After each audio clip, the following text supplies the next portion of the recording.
کہنے لگے کہ بیٹا بہت دل چاہتا ہے عمرے پر جانے کا، جتنا جائز سمجھ رہا ہوں میں نے اتنا لے لیا۔ ایک بات آخر میں کہتے کہتے گئے کہ بیٹا اگر کوئی ہو نا کہ وہ مجھے عمرے پر بھیج دے تو مجھے بتانا ضرور، بڑا دل کرتا ہے عمرے پر جانے کا، اللہ کے گھر کو، نبی کے در کو دیکھنے کا بڑا دل کرتا ہے، بس یہیں سے بیٹھ کر اللہ کا گھر دیکھ لیتا ہوں، یہیں سے بیٹھ کر رسول صلی اللہ علیہ وسلم کا در دیکھ لیتا ہوں۔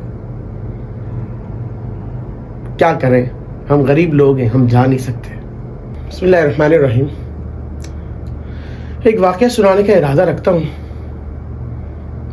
عجیب واقعہ اور ذوق و شوق اور ولولے اور جذبے کی انتہا مجھے اس واقعے میں نظر آئی۔ ہم نے اپنے گھر پہ ایک مشین کے مکینک کو بلایا، سلائی مشین کے مکینک تھے۔ مجھے کہیں سے نمبر ملا تھا کہ یہ گھر پر آ کر سلائی مشین ٹھیک کرتے ہیں۔ میں نے ان کو فون کیا تو آواز میں بہت زیادہ لڑکھڑاہٹ تھی اور لگ رہا تھا کہ بندہ انتہائی کمزور ہے، لیکن مجھے ان کی ایج کا بالکل بھی اندازہ نہیں تھا کہ وہ کتنی عمر کے ہیں۔ جب وہ تشریف لائے تو میرا گھر دوسری منزل پر ہے۔ دوسری منزل پر چڑھتے چڑھتے ان کی سانسیں پھول گئیں اور ان کے لیے جیسے ہی وہ اوپر چڑھے تو وہ فوراً بیٹھ گئے اور ان کے لیے اس وقت بات کرنا بھی مشکل تھا۔ تھوڑی دیر بعد جب سانس بحال ہوئی تو پھر انہوں نے بات چیت کی۔ انتہائی سادہ مزاج، چہرے پر جھریاں، سفید داڑھی، انتہائی کمزور شخص اور دو بیگ، ایک تھیلا ٹائپ سیدھے کندھے پر، لیفٹ کندھے پر ایک بیگ، اس کے اندر اپنے سارے اوزار وہ لے کر آئے ہوئے۔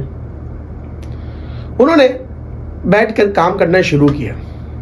پہلے چیک کیا مشین کو، مجھے کہنے لگے کہ 700 روپیز لگیں گے، 700 روپے لگیں گے۔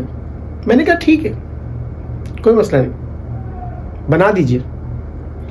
میں نے کہا کہ کون اتنا دور لے کے جائے پھر لے کر آئے، اچھا ہے بندہ گھر پر ہی آ رہا ہے، بنا رہا ہے، اور ساتھ ساتھ میں اپنا بھی کام کرتا رہا، وہ اپنا کام کرتے رہے۔ جب وہ بنا چکے ہیں تو مجھے آواز دی، سلیم ادھر آؤ، یہ دیکھو اس کے اندر یہ خرابی تھی، اس کے اندر یہ مسئلہ تھا، میں نے یہ پرزہ چینج کیا ہے۔ بات کرتے کرتے معلوم نہیں کس طرح ادھر ادھر نکل گئی کہ مجھے کہنے لگے کہ مجھے بھی بہت شوق تھا علم دین حاصل کرنے کا۔ ایک وقت تھا کہ میں قرآن کا ترجمہ کچھ نہ کچھ سمجھ لیا کرتا تھا، مجھے کچھ نہ کچھ عربی آتی تھی کیونکہ میں نے اس وقت میں کچھ کورسز کیے تھے، مگر اب اللہ معاف فرمائے، خود کہنے لگے کہ اللہ معاف فرمائے کہ میں دنیا داری میں لگ گیا ہوں۔ اللہ اکبر کبیرہ، آپ سوچئے تو صحیح اس شخص کی دنیا داری کیا تھی، صرف اور صرف مشین بنانا، یہ دنیا داری، یہ کیا دنیا داری ہے؟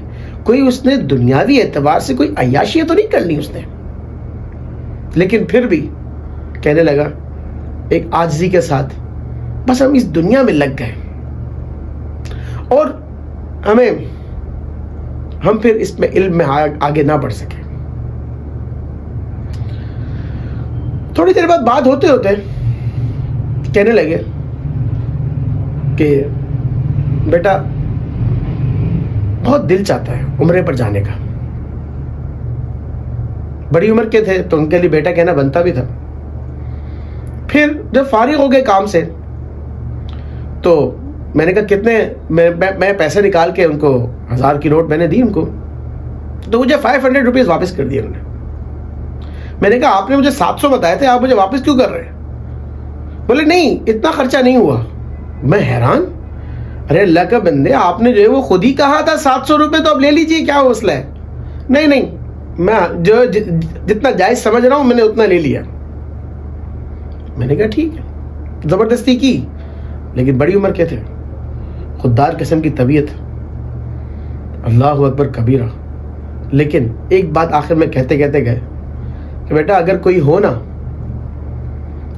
کہ وہ مجھے عمرے پر بھیج دے تو مجھے بتانا ضرور, بڑا دل کرتا ہے عمرے پر جانے کا. اللہ کے گھر کو, نبی کے در کو دیکھنے کا بڑا دل کرتا ہے. کہنے لگے کہ میں, ان کے پاس موبائل تھا ایک چھوٹا سا جس کے اندر شاید میرے خیال میں واٹس ایپ بھی شاید نہ ہو. کہتے ہیں کہ میں اس کے کارڈ میں اپنے دوست کے یہاں جاتا ہوں اور وہاں سے میں ویڈیوز اس میں اپلوڈ کرواتا ہوں اور اس کو دیکھتا ہوں, اور اس میں مکے اور مدینے کی ویڈیوز دیکھتا ہوں. بس یہیں سے بیٹھ کر اللہ کا گھر دیکھ لیتا ہوں, یہیں سے بیٹھ کر رسول صلی اللہ علیہ وسلم کا در دیکھ لیتا ہوں. کیا کریں, ہم غریب لوگ ہیں, ہم جا نہیں سکتے. بندے کی ایسی تڑپ تھی کہ واقعتاً مجھے رونا آ گیا. میں نے کہا کہ حیرت ہے کہ دیکھیں کہ مسلمانوں کے دل میں یہ تڑپ اور جذبہ عجیب ہوتا ہے عمرہ کرنے اور حج کرنے کا. اللہ تعالیٰ یہ سعادت مجھے اور آپ کو بھی عطا فرمائے.